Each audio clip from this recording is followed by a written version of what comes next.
Hi guys, James at Rampant Lion Reviews again for you today with another beer review. For this one, we are going to head over to the motherland of Scotland once again, and we're also going to return to my home county of Clackmannanshire in central Scotland. That means that we're going to return to one of my very local breweries, of course. These guys are one of the older and more established craft breweries in Scotland. They are fairly well known worldwide these days, but the beer we're going to have a look at today is from a very well revered series of beers that they do. But until now, I've never really come across these before. I think I might have seen them once or so on the shelves in Scotland, but they are quite difficult to get a hold of in my experience, and for what reason, I don't know. But in Clackmannanshire, there's not really a kind of comprehensive beer shop, if you like. Even along the road in Stirling, there's not really a kind of comprehensive beer shops. There are good spirits shops, but it's quite difficult to find a good selection of craft beer. The nearest one would be away out by Callander, actually, but otherwise you've got to go to Edinburgh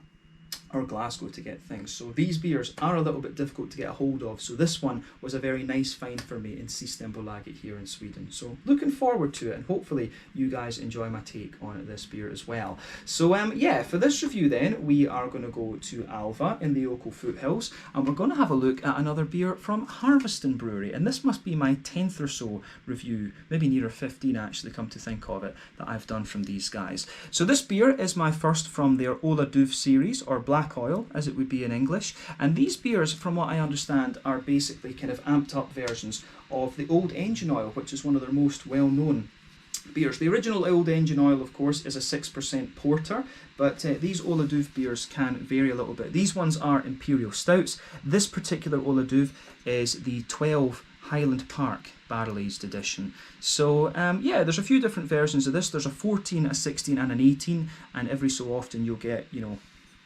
bigger ones than that as well. But this one comes in at 8% ABV, and as I said, it is an Imperial Stout aged in Highland Park whisky barrels. Highland Park, of course, comes from the Orkney Islands, which is the closer of the two sets of islands off the north coast of Scotland. But yeah, very much looking forward to trying this one. I was actually going to save this beer for a little bit later, but we've just had the 2021 election in Scotland, and without getting too political, I'll just say that I was very, very happy of the result, and we will use this beer to toast to the future of Scotland. So very much looking forward to that as well. But yeah, definitely cool to feature Harviestoun Brewery on the channel once again, and especially cool to find one of their beers over here in Sweden. And I hope that you guys enjoy my take on this one as well. So let's crack on. As always with my reviews then, I'll tell you a little bit about the brewery before we taste the beer. If you want to get straight to the tasting, just fast forward. All the usual links are in the video description below. That's the brewery website, the link to my other reviews that I've done from Harviestoun Brewery before, and hopefully we can add more to that list in the near future, especially a few more from this Ola Dubh series as well.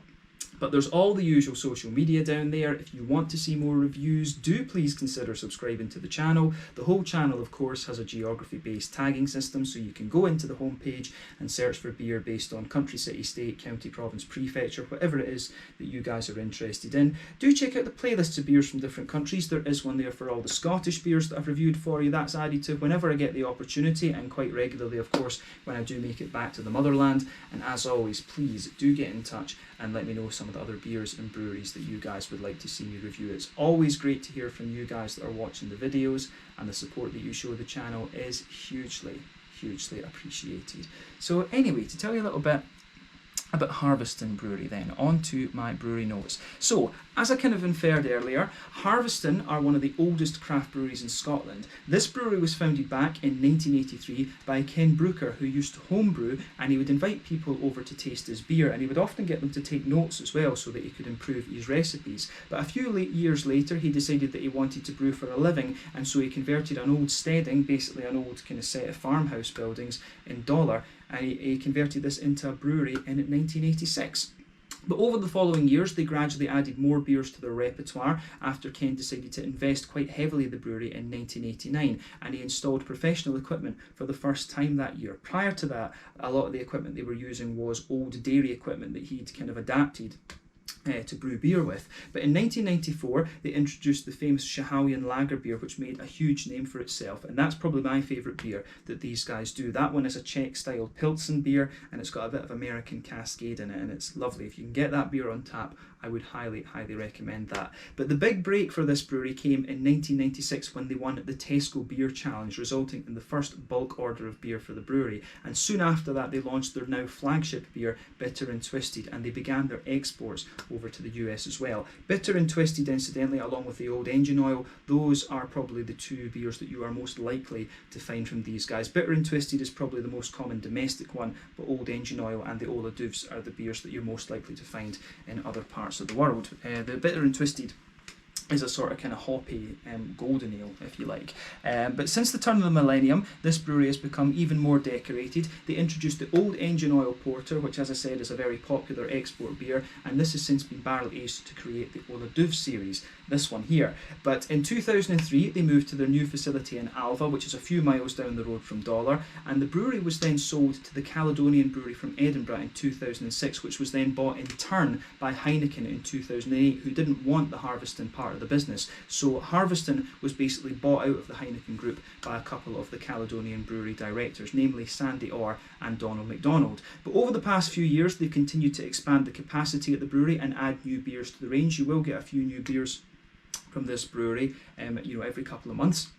And the current master brewer is Stuart Cale, who's been with them for, I think, about 20 years, and he is also a director in the company these days. But in 2019, they appointed a new management team to run the kind of business side of the brewery, if you like, and they rebranded the beers very slightly with the hope of increasing the size of the business. So it's going to be interesting to see how these guys progress over the next little while. But they didn't change so much. It was just the kind of style of the mouse and stuff like that on the branding, if you like. It was more a kind of modernisation of the branding rather than a rebrand, I guess you could say. But these guys, as I say, a very well respected brewery, one of the most recognisable craft beer names in Scotland. And as I've told you in previous reviews, when it comes to Scottish craft beer, you tend to have the kind of more American style craft breweries, and then you've got the more kind of traditional craft breweries. I think Harviestoun probably fit into the more traditional side of things. They brew the more English and German styles of beer rather than the big American IPAs and stuff like this. That, they could brew a few of the American things in the future. We don't know what's going to happen with them. But yeah, these guys are definitely one of the more kind of traditional breweries, if you like. In Clackmannanshire, there's actually quite an interesting alcohol heritage, if you like.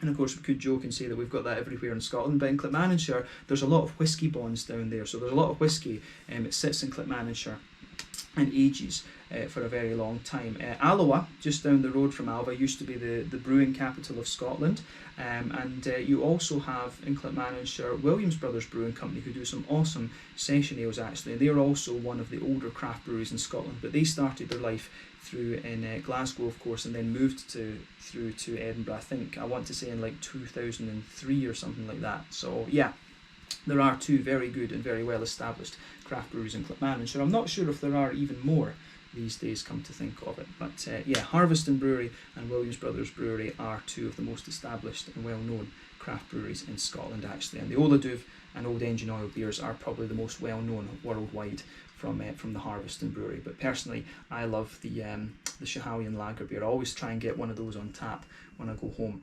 But that's all I can really tell you about Harviestoun Brewery for the moment. If you want to learn more about these guys, you can of course check out the brewery website. You can follow them on Facebook and Instagram to keep up to date with all the latest goings on, and you can check out the Rate Beer, Untappd and Beer Advocate pages to learn more about all the different beers that these guys have done. So let's crack on then and have a taste of this beer. I'll just let you have a little look at the artwork on this one before we open it up. As you can see, if we put that up to the little viewfinder on the camera, there you can see Harvey the Mouse, who is basically the mascot of the Harviestoun Brewery. All of the Ola Dubh beers have a similar label to this one. There's just different colours depending on what vintage it is. But when they say Special 12 Reserve, this one is aged for about 6 months. At least 6 months, I think they say on the websites, in Highland Park 12 casks. So as I said, I've seen at the moment they've got 12, 14, 16 and 18, and you will get other special editions of this as well. I did see recently that they had a 20, and that bottle was like £16 or something like that. I did try to buy one, but unfortunately it had sold out on the web shop. But I would love to go along to the brewery and see if I can get a meet the brewery video done with Stuart Kale. That would be awesome to do that. So I'll need to contact them about that the next time I'm home in the motherland actually. But yeah, this one, as I say, is very nice, and it's quite funny as well to see the Swedish on the back of this as well. So this one is imported over here to Sweden by Två Feta Grisa Brewery, who are up in Gothenburg. Of course, I've had one or two of their beers on the channel. But yeah, 330ml bottle. I think this one, I want to say this cost like 45 kroner, but something in my mind is saying that this one could have been about 50. So let's just say 50 for safety's sake. So yeah, this beer cost about €5. I think in Scotland it would cost maybe about £4.50, £5, something like that. So yeah, about €5 over here. And that would translate roughly to, yeah, about £4.25, something like that, sterling, and then maybe about $6 in the US. So yeah, that gives you guys an idea of the price of this one. But yeah, 8% Imperial Porter, this one, or Imperial Stout, sorry. The original Harviestoun Old Engine Oil is a porter beer at 6% ABV. I'm not sure how closely related the recipes are and things like that, but to give you the profile of this beer, it's hopped with East Kent Goldings and Fugels, and then also a bit of Galena, and it's got a malt base of lager malt, pinhead oats and roasted barley, and then, as I said, it's aged in Highland Park 12 whisky barrels for 6 months. And there you can see on the side there, it has, you can see Stuart Kale's signature, and then one of the other brewers has signed it as well, Gordon. I'm not sure what the second name would be, but it's Gordon something. So yeah, let's get this guy out and we'll get on with the tasting now. And now we just need to see, how do we get this wee top thing off? Ah, there we go. There's a wee rip there. So yeah, let's just get rid of that. And there we go. So there you can see Harvey the Mouse is also on the bottle cap there. But let's get this guy out and we'll get on with the tasting then. Very curious about this. Nearly lost that there, as you do. So let's go for them. You can smell the barrel aging off that already. I was trying to think if I've actually tried Highland Park before this video, but in honesty I don't think I have. So I can't remember, or I don't know I should say, what type of whisky Highland Park actually is. But like I said earlier, it's from the Orkney Isles, which are the closest of the two sets of islands off the north coast of Scotland. So yeah, I need to get up there and have a little look at the Orkney Islands at some point. It's supposed to be very, very nice. But yeah, as you can see, and as you would expect from this one, from an 8% Imperial Stout, it's poured a lovely dark ebony rosewood colour. If we shine the light through this one, you do get a little bit of a Coca-Cola coloured edge to it. But you know, that's typical of an Imperial Stout. Remember, the colour of these beers depends on 1, the type of malts that you use, and 2, the length of your wort boil. I'm not sure exactly how long a wort boil they would use for a beer like this, but the longer you boil the wort, the more the sugars caramelise, thus you get a dark colour of beer. But in the first instance, the type of malts that you use determine the colour of your beer. But you could see that when we poured this beer, it poured with about a quarter finger of a kind of light beige, sort of fawn coloured head. That has faded away now to be a very thin foamy layer. It's actually got a nice kind of shape, an 8 shape right in the middle of the glass. And now it looks a little bit like a bean, of course. But yeah, you've got a nice kind of foamy ring around the edge of the glass there. But overall, it looks pretty nice. But yeah, nothing overly surprising about this beer in terms of its appearance when you consider that it's a barrel-aged Imperial Stout. At 8%, of course, compared to some of the American style things we get, this one is quite low in alcohol. I'm not sure what percentage the other ones in this series are. I would assume that maybe they put them a little bit higher to suit the different barrels and things like that. But yeah, I think it should be pretty nice actually. But yeah, let's just turn off the computer because the fan is going a little bit crazy. So yeah, probably making noise for the camera. But yeah, looks very nice, this one. Let's take a closer look at the aroma and just see how we get on. That's a very nice smelling beer. Yeah. It smells, what I'll say straight away is I'm guessing from the aromas you get out of this one that Highland Park is potentially more of a Highland Park is potentially more of a citrusy whiskey. That's how the barrel aged notes come off of this one. So I'll need to try that at some stage. I would love to do a few more whiskey reviews on the channel, but of course it's a very, very expensive hobby at the moment. But yeah, so with the backbone of this beer obviously is the lovely, smooth, oaky, woody character. That is forming the absolute backbone of this beer.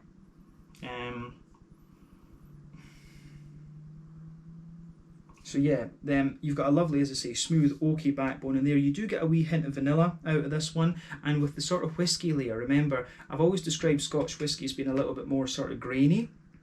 I don't know if spicy is the right word, but Scotch whiskey is all quite a bit more grainy than American bourbon, for example. American bourbon's a lot more kind of sweet and brown sugary and oily, if you like.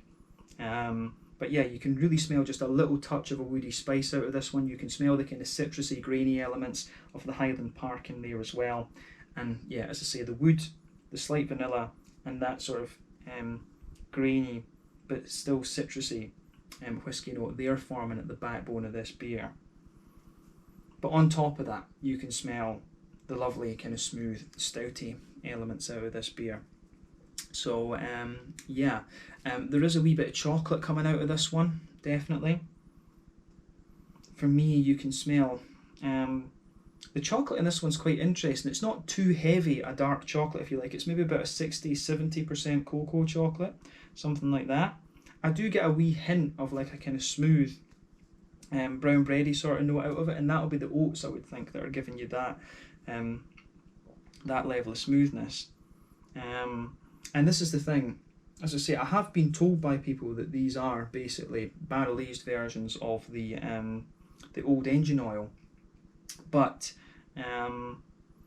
you know, I don't think that's true, to be honest with you, because you don't, from what I remember with the old engine oil, you don't really have that kind of oaty smoothness to it, and that would be one of the kind of differences between the porter and the stout. Of course, the porter tends to be lighter in the mouthfeel, and it's a more drinkable beer. It's almost the equivalent of the German Schwarzbier, if you like, whereas the stout is a completely different thing. It's a lot thicker, everything. So probably what I'd been told about these beers is not quite right, because if there's oats in this, that means it's going to be more of an oatmeal type stout, of course. But yeah, there's definitely a bit of a very smooth sort of brown bready character in this one. Not really a graininess to the bread at all. It comes across as very, very smooth actually. So like I said, definitely a kind of smooth brown bready backbone to this one. Some nice chocolate in there, a sort of somewhere between a 50 and 60% cocoa chocolate.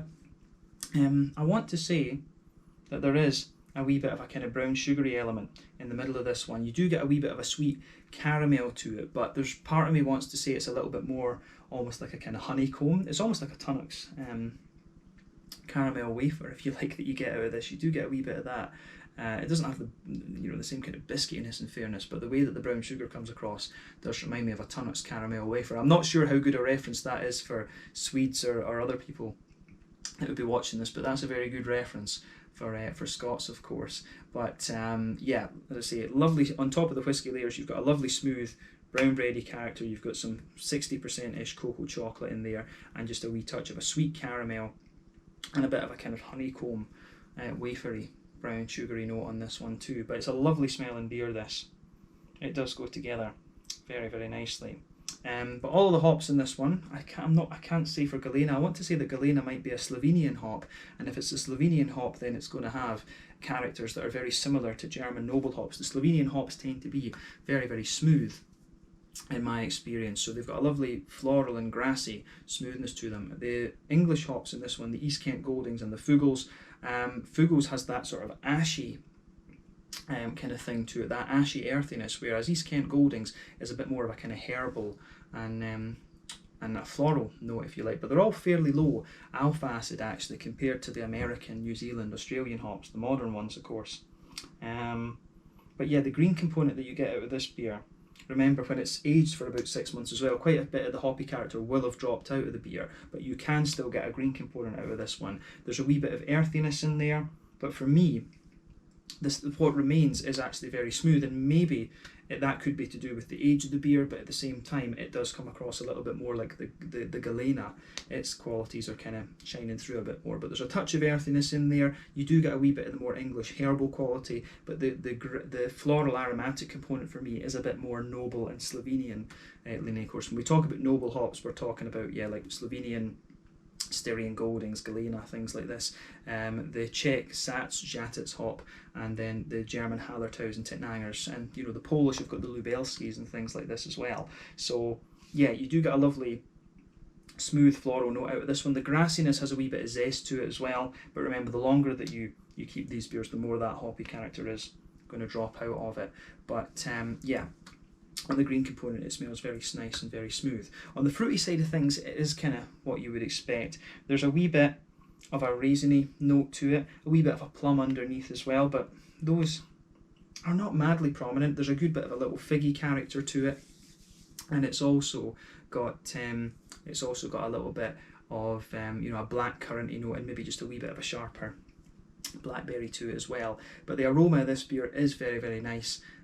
So I'm really just curious to try this one now. We've spent a little bit more time talking about the beer and the brewery and stuff, but I get excited when I when I get beers from my home county and things like that. But yeah, take a bit of time and ponder over the aroma of this one before you get stuck into it. I think it's about time that we try this one then. So this one is my first beer from the Ola Dubh Black Oil series from Harviestoun Brewery. This is the 12 Highland Park edition. An 8% Imperial Stout from Harviestoun Brewery, one of my local breweries in Alva and Clackmannanshire in Scotland. And let's just give a toast to the future of Scotland. Sláinte, skål, and cheers. Alba Gubra. Messed that up.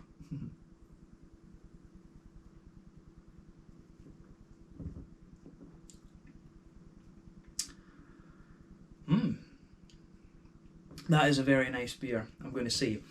First impression is it really does drink a little bit more like a porter. Absolutely, it really does feel a little bit more like a porter rather than anything else. But yeah, that is absolutely solid. So thumbs up to Harviestoun for this. I like it for sure. Yeah, I need to try a few more in this series, I think. But yeah, it really does feel a little bit more like a porter in a sense. But you know, I say this, and we're quite spoiled in Scandinavia in terms of the mouthfeel of the Imperial Stouts. It's very difficult to beat the thickness of the mouthfeel from the likes of, you know, Amar, Stigbergets, you know, Lervig and Amundsen and things like this. I've never found Imperial Stouts that are thicker than the Scandinavian ones. So that's a challenge for you guys watching the channel. So to me, this beer does drink a little bit more like a kind of Imperial Porter than a stout actually, or I guess you could say it feels a little bit more like a kind of traditional English stout, if you like.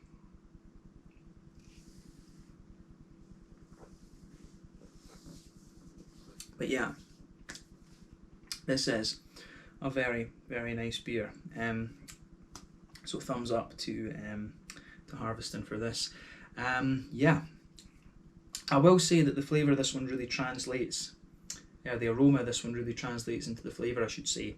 So the backbone of this beer absolutely is that lovely smooth oaky quality from the whiskey cask. You can feel that just blanket the middle of your palate there, the middle third of your palate and the back third of your palate. So you can feel that nice smooth oaky character in there. As you progress further into the aftertaste, you get a wee touch of the kind of woody, you get a wee touch of a woody spice coming out of it, but I would you know, say that is quite minimal, and then on top of the wood you get that nice kind of whiskey layer, and it comes across, as I say, as a quite bright citrusy whiskey. Absolutely. So it gives me the impression that Highland Park is a slightly more citrusy leaning whiskey, and there's a wee bit of a kind of almost leathery type quality comes off the beer as well, and almost just a little bit nutty of nuttiness that come out of the whiskey barrel aging side of the beer.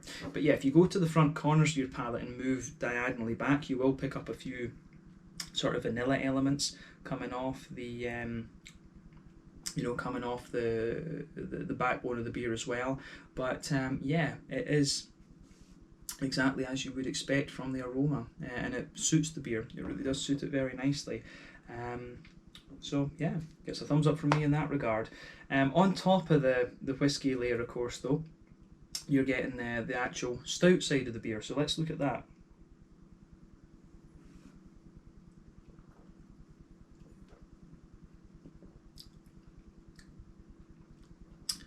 So yeah, the on top of that, say, you get a nice, for me, I think the oatmeal, I say an oatmeal, it's more kind of regular oats. You can feel that nice, smooth, oaty layer there sitting on top of the whiskey notes. It does come across a little bit like a brown bread, but at the same time it kind of comes up like it comes across as a sort of straight oaty character. But yeah, towards the front of that middle third of your palate and towards the back of the middle third, you get a wee bit of a kind of bread crusty element, and then you've kind of got a middle circle in that middle third of your palate, and in that middle circle you get the chocolatey elements. And as I was saying earlier, it's a sort of 50-60% cocoa chocolate that you get in this one.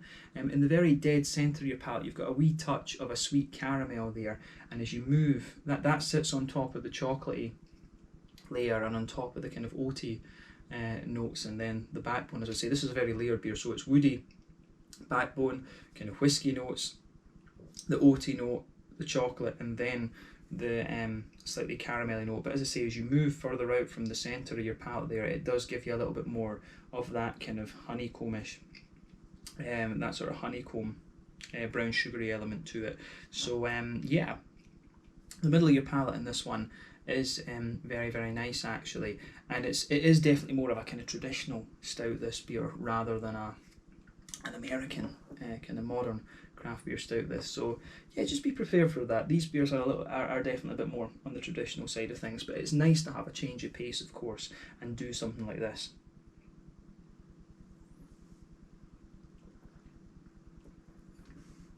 And the more that you drink of this beer, of course, and the more it kind of warms up a little bit, the slicker it gets. But yeah, this one is very nice. I'm a bit annoyed at myself for not having tried these beers a little bit sooner, but hopefully, as I say, we can get the 14, 16 and 18 and maybe some of the special editions at some point. That would be cool if I can somehow get a hold of those. But that covers the middle third of your palate, and that's where the biggest complexity in this beer is. But yeah, border region between middle third and back third of your palate, you've got a nice little bit of a kind of bready element in there.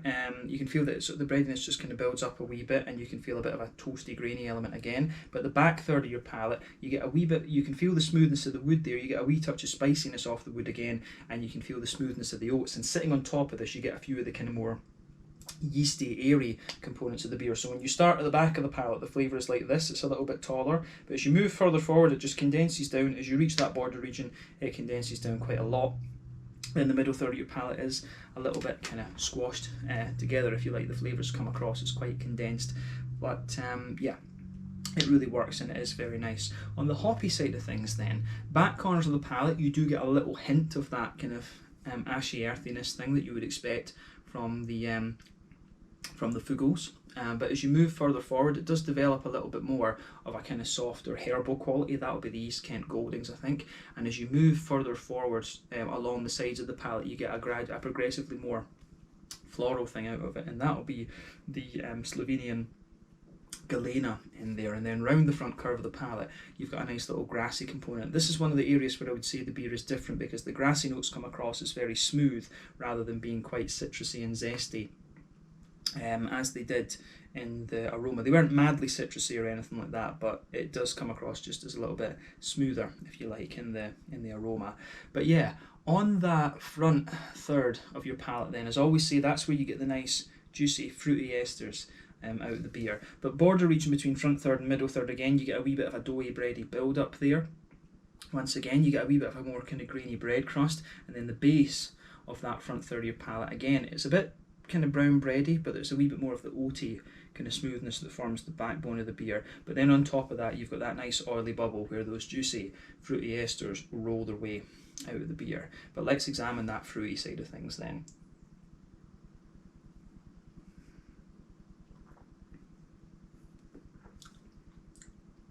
So the fruitiness for me is actually really nice and just kind of subtle, if you like.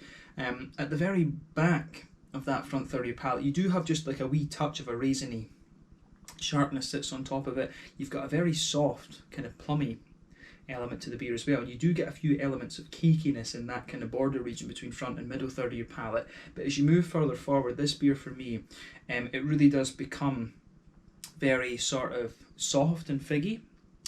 And as you move into the front half of that front third of your palate, it's maybe a little bit more blackcurranty on the fruity side of things, and maybe just right on the tip of the tongue, you get a wee bit more of a slightly oily blackberry type quality out of it. And again, I think that just suits it. That just suits it quite nicely, actually.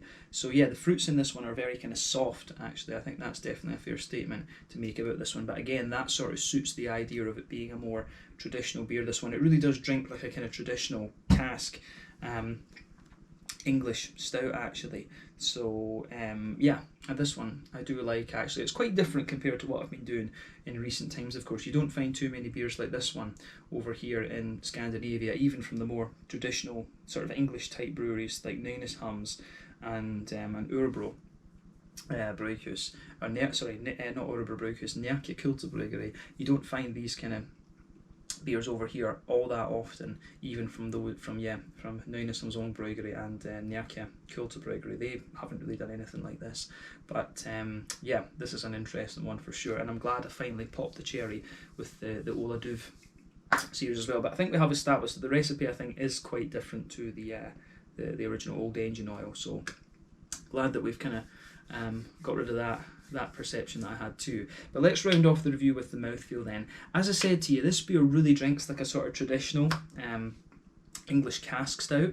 The mouthfeel for me, it's kind of, for a stout, I would say it's right in the middle of the spectrum. It's got a lovely smoothness to it. The carbonation is very soft. It's got don't know if I'd describe this one quite as creamy, but it has got a little bit of a creamy element to it because of the oats. It's a very, very smooth mouthfeel. I don't know if I would describe this one as being kind of slick, if you like. But the other thing to remember about this is that since it's barrel aged, it will have lost a little bit of the thickness. Whenever you barrel age a beer, you sacrifice a little bit of the mouthfeel to get these infused flavours and things. But you know, this beer is 8% compared to 6%, if it is indeed an altered version of the Old Engine Oil, so that you can thicken up the malt base to compensate for that, of course. But yeah, it's quite a light barrel aged stout, this one, in terms of mouthfeel. And remember as well, like I said, in Scandinavia it's very difficult to beat the thickness of the stouts you'll get over here. But yeah, bitterness wise, what are we going to say about this one?